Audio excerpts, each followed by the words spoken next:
Hello बच्चों, कैसे आप लोग।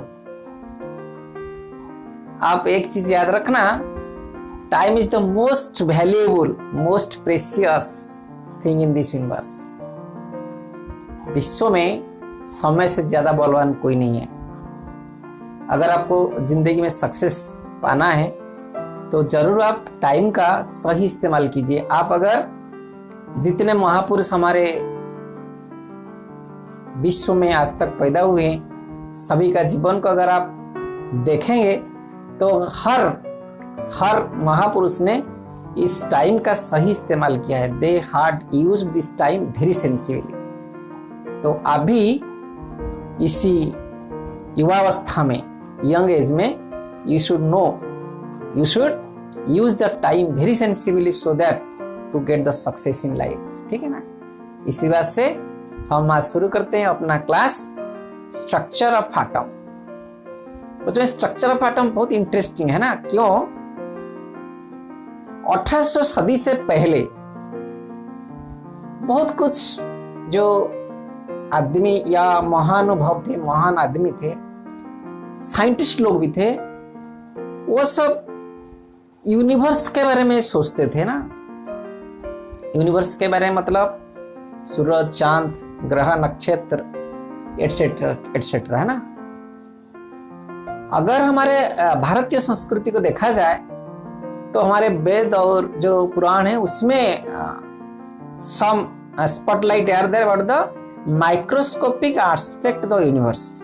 उसमें है जो हम आत्मा कहते हैं और चीज किससे बनता है उसके बारे में तो ये फोकस था, स्पॉटलाइट था, लेकिन it was not coming out of the scene, यानी उसको बाहर इतना डॉक्यूमेंटेशन, प्रचार प्रसार नहीं हो पाया था। लेकिन जो डॉक्यूमेंटेड एविडेंस, जो what is the microscopic aspect of this universe ना, वो तब तक कोई सोचा नहीं था, या अगर कोई सोचा होगा तो it was not coming the limelight, वो बाहर को नहीं आया था। करीब 1803 यानी 1803 या 4 के आसपास साइंटिस्ट डाल्टन, आप तो जानते होंगे डाल्टन एटॉमिक थ्योरी, नो, पहले आदमी जो थे, जो डॉक्यूमेंटेड किए थे उनका सोच को about the microscopic aspect of any substance. उन्होंने पहले सोचा था every matter in this universe consist of the smallest particle that is termed as atom and atom is indivisible nature. उनका ये था, आपको तो ये पता है, डाल्टन एटम की थ्योरी आप 10th में पढ़े, है ना। तो जो डाल्टन एटम थ्योरी, उन्होंने क्या बोला कि विश्व में जितने मैटर्स है सबका सबसे ज्यादा जो स्मॉलेस्ट पार्टिकल है उसको कहते हैं एटम, और ये एटम दैट इज इंडिविजिबल। और जब किसी एटम किससे मिलता है कि यूनिट एक स्पेसिफिक रेशियो से मिलकर कोई नया पदार्थ बनाता है ना, वो उसको पोस्टुलेट दिए थे 1804 में या 1803 में करीब करीब ना, 3-4 के बीच में। लेकिन अच्छा, ये जब बात वहीं पे वहीं रह गया, उसके बारे में फिर कोई सोचा होगा या कुछ सोच के भी वही चुप रह गया होगा। लेकिन उसके करीब करीब 80 साल बाद, यानी 80 ईयर्स, आप सोचिए एक एज भी चला गया, यानी एक जो लाइफ भी चला गया होगा आदमी का ना। तो 1880 या 1886 में गोल्डस्टाइन साइंटिस्ट, उन्होंने जो आप बोलते हैं प्रोटॉन, एटम में जो प्रोटॉन होता है उसके बारे में वो कुछ आइडिया दिए थे। वो उसके बारे में एक्सपेरिमेंट किए थे। प्रोटॉन एक पॉजिटिव चार्ज है या हाइड्रोजन एटम के साथ वो कंपेयर किए थे। लेकिन that was also in the argumented case, it means it was controversial within the theoretical and experimental documentation यानी एक्सपेरिमेंटल एक्सप्रेशन, है ना। तो वो भी वहीं पे रह गया 1886 में, जब गोल्डस्टाइन ने प्रोटॉन के बारे में कहा या एक्सपेरिमेंट किया। लेकिन जब 1897 यानी जस्ट 3 इयर्स बाकी था 1900 के लिए, J Thomson scientist, he had carried out the cathode ray tube experiment that turned the scenario about the microscopic aspect of atom। आप समझ गए, एटम का माइक्रोस्कोपिक एस्पेक्ट बारे में वहीं से डायरेक्शन ही बदल गया नो। तो एटम तो वो बोले थे इंडिविजुअल, कौन बोले थे? डाल्टन बोले थे। But today you might have known that atom is no more individual, है ना। तो ये जो थॉमसन पहले the credit is going towards him, he had discovered the electron, the fundamental particle of every matter in this universe, or fundamental particle of every atom, no. So now we'll go for cathode ray experiment. You see what is cathode ray experiment or discovery of electron, no. So we'll write cathode ray experiment, or we can write discovery of electron.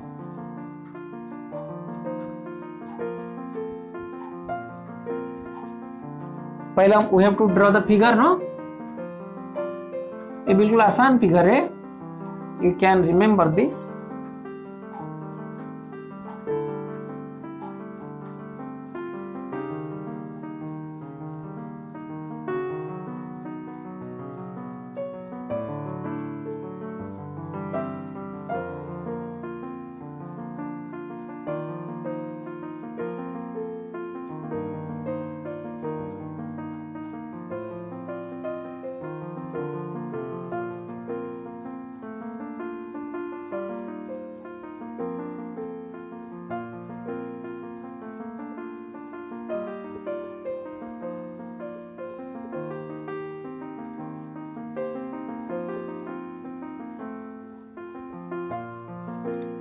This is side tube.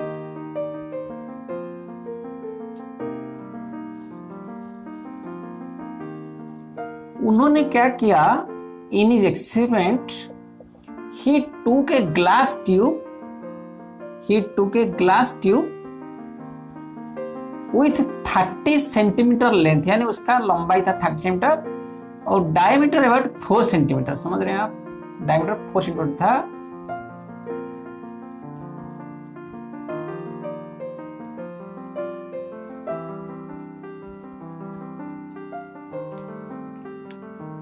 Cathode experiment उन्होंने क्या किया, एक 30 centimetre length 30 centimetre था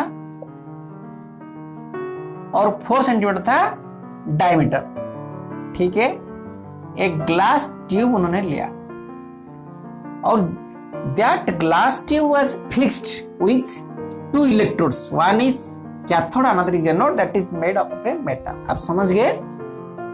तो one glass tube of 30 centimetre length and 4 centimetre diameter, and it is fixed with 2 electrode, one is cathode and anode, and both are connected with very high voltage, that is about 30,000 volt। और इसके साथ क्या हुआ था, one side tube was attached to this glass tube, and the side tube was also fitted with a molecular pump so as to make it vacuum, यानी इसके अंदर अगर कोई गैस होगा, कुछ होगा, it can make it out, उसको बाहर निकल सकता है। और यहाँ भी और कुछ अगर थोड़ा सा गैस भी हो, यहाँ चारकोल देके एब्सॉर्प्शन करा के उसको भी निकाल देते हैं। तो पहले उनका थ्योरी क्या था, वो क्या सोचे। एक्चुअली बच्चों ये देखा गया है, the gases are non conductor और bad conductor of electricity, no, at ordinary pressure.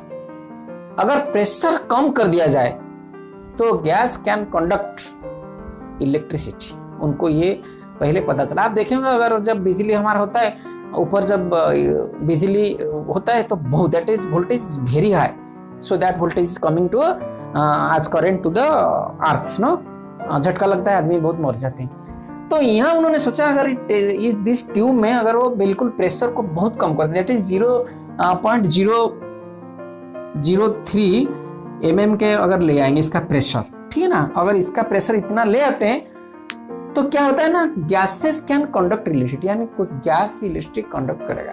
उनका ये पहला सोच था और उसी के ऊपर उन्होंने क्या किया, इसको तो इवैक्यूएट कर दिया, वैक्यूम कर दिया, और इधर कैथोड और एनोड, एक कैथोड मेटल उन्होंने उसमें 30,000 वोल्ट इलेक्ट्रिसिटी सप्लाई कर दिया। तो क्या हुआ, ही सरप्राइजली ऑब्जर्व्ड एक ब्लूइश लाइट यहाँ से इल्यूमिनेट होके that was travelling towards this. समझ गए आप? ये जो यहाँ इलेक्ट्रोड था, कैथोड से एक ब्लूइश लाइट, कौन सा light, bluish light, gradually travel towards anode और एनोड के डायरेक्शन में जाके फिर उधर उन्होंने उसका अपोजिट डायरेक्शन में यानी कैथोड के सीधा उधर फ्लोरोसेंस कोटिंग कुछ लगा देते। Fluorescence means which can illuminate और which can glow by the striking of ray. तो यहाँ जो रे गया उसको स्ट्राइक हुआ तो इधर क्या हुआ सम स्पॉट्स वेयर विजुअलाइज देयर, यहाँ स्पॉट्स हो गया नो। तो उन्होंने देखा अगर वो बहुत सारे कैथोड को बदले यानी मेटल को बदले, कैथोड का पहले एक मेटल लिए, दूसरा मेटल लिए, तीसरा मेटल लिए, एनोड का भी बदले। उन्होंने देखा व्हाट हैपेंड ना, whatever the metal he is taking here as cathode the same bluish light is going on. So ये कंफर्म हो गया अरे यार ये जो ब्लूइश लाइट जा रहा है it is made of certain particles. कैसे पार्टिकल उन्होंने कंफर्म है कि पार्टिकल कैसे हम जानते हैं if anything has to revolve, अगर किसी चीज को घूमना है तो we have to put some energy, और एनर्जी पुट करना है तो it should have some mass. तो उन्होंने देखा इसके सामने एक छोटा सा अगर उन्होंने रिवॉल्विंग फैन रखा वेरी माइन्यूट तो उसका वो भी घूमने लगा, यानी वो कैसे घूमेगा तो इसका काइनेटिक एनर्जी है तभी उसको घुमा सकता है ना। यहाँ अगर हम छोटा सा फैन रखेंगे, बिल्कुल छोटा सा फैन, अगर ये फैन घूमने लगता है तो इसका मतलब क्या है, इसका काइनेटिक एनर्जी जो ब्लूइश लाइट का काइनेटिक एनर्जी, क्योंकि हम बाहर अगर पंखा रखते हैं जब हवा उसको घुमा देता है तो हवा का भी kinetic energy, kinetic energy nothing but half M B square. तो half M B square means mass must with mass never becomes zero, mass zero हो गया तो काइनेटिक जीरो हो जाएगा, तो पंखा भी नहीं घूमेगा, यानी एयर का भी मास है। तो यहाँ भी जो ब्लूइश लाइट निकल रहा था तो उसने क्या किया, वो पंखा को भी घुमा दिया। तो उन्होंने कन्फर्म हो गया यार it is having some mass. तो ये बिल्कुल कन्फर्म हो गए कोई भी मेटल हो if cathode there is some certain of particles which is coming out from this. तो उन्होंने कन्फर्म हो गया ये कोई भी मेटल हो कोई भी मैटर हो उसका एक फंडामेंटल पार्टिकल है व्हिच हैविंग सम मास। और क्या होता है उन्होंने इसको फिर क्या किया ना, they he acted with the help of electrical and magnetic field. उन्होंने भी इधर मैग्नेटिक फील्ड दिया, इलेक्ट्रिकल फील्ड भी दिया। उन्होंने देखा कि ये मैग्नेटिक इलेक्ट्रिकल फील्ड में एक नेगेटिवली चार्ज पार्टिकल से बिहेव करता है। कैसे, अगर नेगेटिव पोल पे क्या होगा, अपोजिट डायरेक्शन में चला जाएगा, repel from the negative charge electrode no. तो उन्होंने कन्फर्म हो गया ये नेगेटिवली चार्ज पार्टिकल, आप समझ गए अभी, नेगेटिवली चार्ज पार्टिकल और it is having some mass and it moves in a straight direction whatever the position of anode. ये सीधा चलता है ना, आप समझ गए। तो कंफर्म हो गए this is nothing but cathode rays and it is made of electron. So he named it as the electron who no J Thomson. क्या नाम है उनका, जे थॉमसन। आप इनको याद रखिए, जे थॉमसन इन 1897। आप समझ गए। तो ये जो इलेक्ट्रॉन उन्होंने डिस्कवर किया ये बिल्कुल बदल दिया एटॉमिक स्ट्रक्चर के बारे में नो। तो हम आपको जो याद रखना है about electron, that is very much essential for you have to remember all the datas about electron, proton and neutron and even also about atom no. So you have to now write about electron. I am writing, you note down this about electron, ठीक है।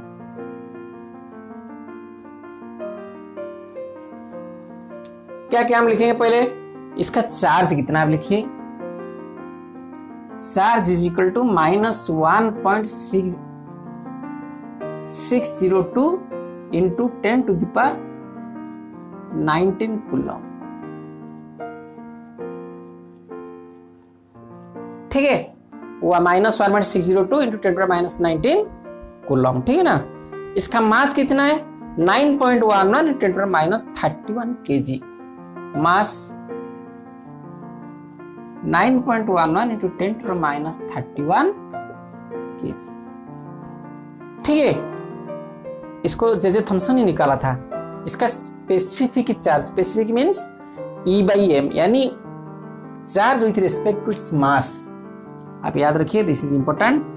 Specific charge E/m यानी electron का जो मास है और charge है, charge versus मास कितना है 1.76 into 10⁻18 coulomb, 8 coulomb, 1.76 into 10⁻8 coulomb. आप इसको जरूर याद रखिए, ठीक है ना बच्चे। ये जो स्पेसिफिक चार्ज है ये क्या होता है, वेलोसिटी के साथ इसका दैट इज इनवर्स प्रोपोर्शनल।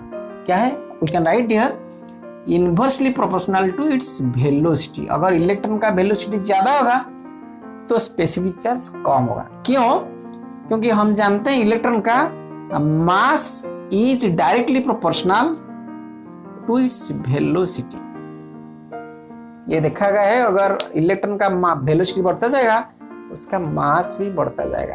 तो मास बढ़ जाएगा तो स्पेसिफिक चार्ज क्या हो जाएगा? घट जाएगा E/m में। समझ गए आप? उसके बाद ये density. Density is nothing but क्या है? मास पर वॉल्यूम। तो उसका मास बाई वॉल्यूम कितना है? 2.17 इंटू 10⁻17 ग्राम पर सीसी। आप समझ गए? 2.17 10⁻17 ग्राम पर सीसी। ठीक है। उसका इसका रेडियस कितना? Because this is like a sphere, so radius 10⁻−15 centimetre. Radius is equal to 10⁻−15 centimetre. और क्या बचा? हम लिखते हैं mass of 1 mole of electron. अगर हम 1 मोल इलेक्ट्रॉन लें, 1 mole means 6.023 10⁻23 numbers of electron लें, तो उसका मास कितना होगा? 0.55 milligram. Mass of 1 mole electron यानी कितना? 6.023 into 10⁻23 number of electrons. Number of electron संग लेंगे उसका वजन कितना? 0.55 मिलीग्राम। समझ रहे हैं आप? 0.55 नियरली। आप ऐसा मत सोचना कि बिल्कुल एक्यूरेट है। तो चार्ज ऑन 1 मोल कितना होगा? अगर 1 पे चार्ज है 1.002, तो charge on 1 mole of electron is equal to कितना? इसको इसमें गुणा करेंगे तो ये कितना होगा मालूम है आपको? 96,500 कूलम। वो इसको बोलते हैं फैराडे, 1 फैराडे। आप समझ गए? इसको आप बिल्कुल you have to remember. Electron के बारे में जितने डाटा है आपको ये बिल्कुल रटना है, याद रखना है। There is no other way. ठीक है, आप इसको नोट कर लो। अभी हम चलते हैं। फिर उसके बाद क्या है? Discovery of proton. ये नेगेटिव चार्ज के बारे में खत्म हो गया। अब हम चलते हैं डिस्कवरी ऑफ प्रोटॉन। ठीक है, एनोडर एक्सपेरिमेंट डिस्कवरी ऑफ प्रोटॉन। इसका फिगर बच्चों थोड़ा सा डिबेट है।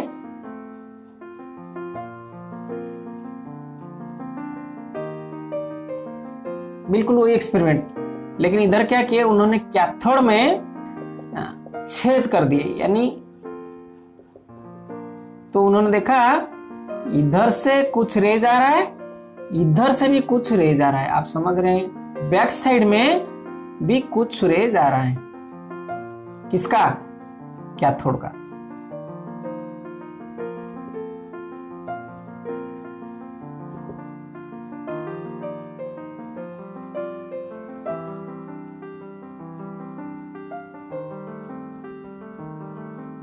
गोल्डस्टाइन, साइंटिस्ट गोल्डस्टाइन इन हमने आपको बताया था 1886 में उन्होंने ये एक्सपेरिमेंट किए थे, लेकिन वो कंफर्म नहीं हो पाए थे व्हाट इज दिस।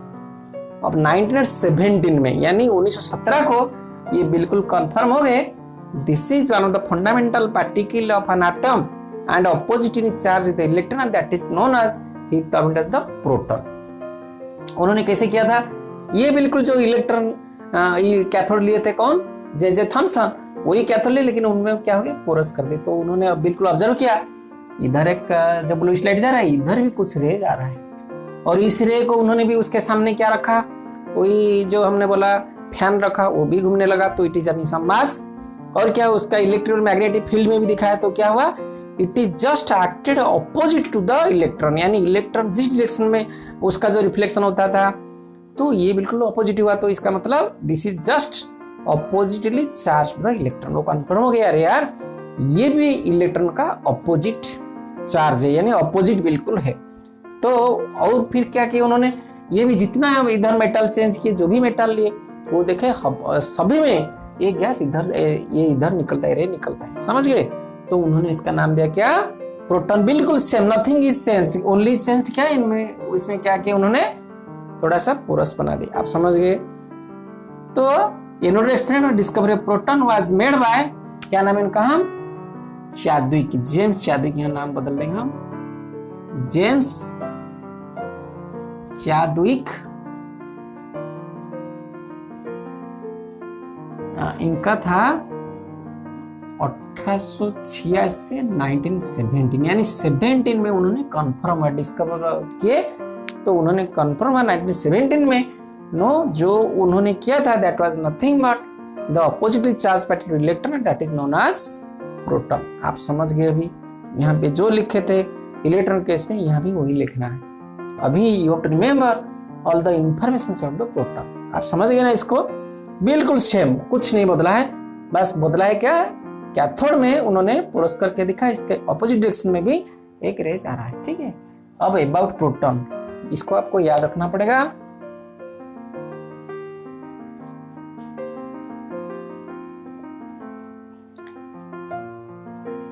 पहले इसका चार्ज लिखते हैं। चार्ज क्या था, इलेक्ट्रॉन का जो था बिल्कुल इसका क्या है, ऑपोजिट है। ठीक है ना। चार्ज कितना था, चार्ज प्लस 1.60 10 माइनस 19 कूलम। ठीक है ना। इसका ऑपोजिट हो गया किसका, इलेक्ट्रॉन का। और स्पेसिफिक चार्ज इसका कितना है, E/m, कोई इसका मास टू इसका charge to mass 9.58 into 10 to the power 4 coulomb per gram into 10 to the power 4 coulomb per gram. Specific charge E/m,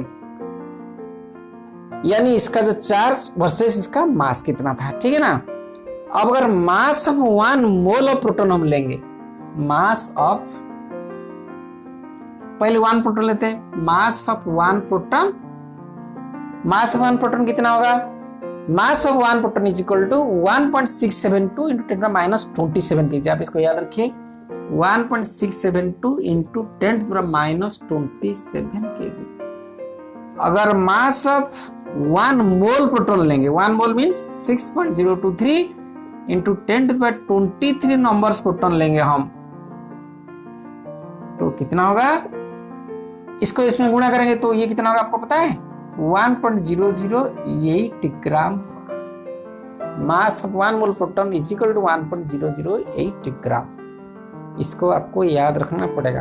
तो आप अभी बता सकते हैं, तो charge on 1 mole of proton कितना होगा, जितना था किसका, इलेक्ट्रॉन उतना ही होगा, 96,500 कूलम और 1 फैराडे। ठीक है, ये आपको बिल्कुल याद रखना पड़ेगा। Experiment is same, only little variation is there, और चार्ज उसका जो था इसका ऑपोजिट है। Specific charge you have to remember, mass of 1 proton you have to remember, mass of 1 mole proton is equal to 1.008 gram, और charge on 1 mole proton is equal to, ये आपको उसका जितना था उसका इतना है। ठीक है, आप समझ गए, इसको आप याद रखिए। पहले तो यही हुआ था, जब इलेक्ट्रॉन डिस्कवरी हो गया था, तब जे थॉमसन ने सोचा है इलेक्ट्रॉन तो हमने निकाल दिया, लेकिन जो इसके अंदर, एटम के अंदर इलेक्ट्रॉन कैसे रखा हुआ है, कैसे इसका, हाउ इट इज अरेंज्ड, को जे थॉमसन ने सोचा। जब उन्होंने इलेक्ट्रॉन डिस्कवरी कर दिया तो उन्होंने सोचा, अरे यार इलेक्ट्रॉन तो हमने डिस्कवर कर दिया, लेकिन एटम के अंदर इलेक्ट्रॉन कैसा है, how they are arranged in the atom. ठीक है ना। उन्होंने उसके बाद, इलेक्ट्रॉन के डिस्कवर के बाद, उन्होंने क्या हुआ, जे थॉमसन मॉडल दिया। हम उसको बाद में डिस्कस करेंगे, लेकिन अब अभी डिस्कस करते हैं discovery of neutron. Discovery of neutron, discovery of neutron. Discovery of neutron करीब करीब 1932 में हुआ, और जेम्स चाद्विक ने किए थे 1932। चाद्विक। बच्चों यहाँ इंटरेस्टिंग है, न्यूट्रॉन का क्यों डिस्कवर किया गया, what is the cause behind that, क्यों दिमाग में आया कि न्यूट्रॉन क्यों होगा। वैसे ही आप देखिए जब इलेक्ट्रॉन डिस्कवर हुआ तभी गोल्डस्टाइन सोचे होंगे अरे यार हम तो जानते हैं एक कोई भी पदार्थ होता है दैट इज न्यूट्रल नेचर, अगर न्यूट्रल नहीं होगा, अगर उसमें नेगेटिव चार्ज सिर्फ होगा तो हमको करंट लगेगा। तो उनके दिमाग में है जितना नेगेटिव चार्ज होगा उतना पॉजिटिव चार्ज जरूर होगा। तो अभी उन्होंने एक्सपेरिमेंट को क्या किया, रिपीट किया। तो यहाँ भी जब चाद्विक 1932 में उनके दिमाग में कैसे आया उनके अंदर उसके अंदर एटम के अंदर और कोई पार्टिकल है, तो आप देखिए क्या हुआ, हाइड्रोजन का जो उसमें कितना प्रोटॉन है, 1 प्रोटॉन, समझ रहे हैं आप, और 1 इलेक्ट्रॉन, ठीक है ना। हाइड्रोजन में कितना, 1 प्रोटॉन 1 इलेक्ट्रॉन और 1 प्रोटॉन। हीलियम में कितना, 2 प्रोटॉन 2 इलेक्ट्रॉन, ठीक है ना। हाइड्रोजन में 1 प्रोटॉन एंड 1 इलेक्ट्रॉन, हीलियम में 2 प्रोटॉन 2 इलेक्ट्रॉन। तो हाइड्रोजन से हीलियम का कितना मास ज्यादा होना चाहिए, 2 गुना होना चाहिए, क्योंकि इसके पास एक इलेक्ट्रॉन 1 प्रोटॉन है, हीलियम के पास 2 प्रोटॉन 2 इलेक्ट्रॉन है। तो इसका मास इससे कितना आधा होगा, इसका उससे कितना 2 गुना होना चाहिए। लेकिन वैसे हुआ नहीं, क्या हुआ, इसका मास उससे 4 गुना हो गया। जब देखें अरे हीलियम तो 2 गुना होना चाहिए, उसका 4 गुना क्यों होता है। और दूसरे एलिमेंट्स के भी देखे इसे फर्क आया। तो चाद्विक किया और साइंटिस्टों के दिमाग में आया some other particles are also present there which have certain mass, समझ गए आप। तभी जेम्स चाद्विक ने बहुत सारे मेटल लाए, मेटल फॉयल लाए, उसमें बम्बार्ड किए अल्फा पार्टिकल्स, और उन्होंने देखा नहीं इसके अंदर और एक न्यूक्लियस के अंदर और एक पार्टिकल है that is neutral in nature, that is neutral nature, उसका कोई चार्ज नहीं है but it is having certain मास। और उनका नाम क्या दिया उसने, उन्होंने दिया न्यूट्रॉन। आप समझ गए, बिकॉज उन्होंने किसके बम्बार्ड किया, जो लाइट मेटल्स बेरिलियम बोरॉन लिया, उसका बम्बार्डमेंट किया अल्फा पार्टिकल के जरिए में, और उन्होंने देखा नहीं न्यूक्लियस में कुछ पार्टिकल्स हैं which is neutral nature and having some mass. तो आप लिखिए mass of neutron is equal to 1.675 × 10⁻27 kg। Mass of neutron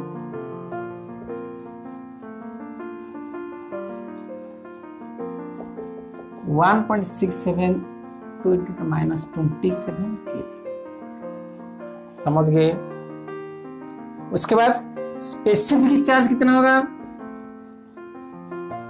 E/m is equal to 0, this is 5। E/m कितना इज इक्वल टू 0, क्योंकि चार्ज ही नहीं neutral, समझ रहे ना आप। इसका density is equal to 1.5 × 10⁻14 g/cc, ठीक है। और मास ऑफ 1 मोल ऑफ न्यूट्रॉन अगर हम लेंगे, mass of 1 mole of neutron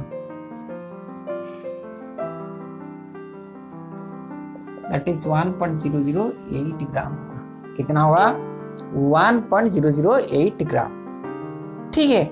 और सबसे इंटरेस्टिंग बात है, न्यूट्रॉन का भी वैसे ही नचता है, बिकॉज इट इज डिसग्रेड्स। अगर आइसोलेटेड न्यूट्रॉन हम लेंगे वो रह नहीं सकता है, अगर अकेला हम लेंगे न्यूट्रॉन नहीं रह सकता है, या कहेगा it converts into electron proton neutron. So you should remember this, isolated neutron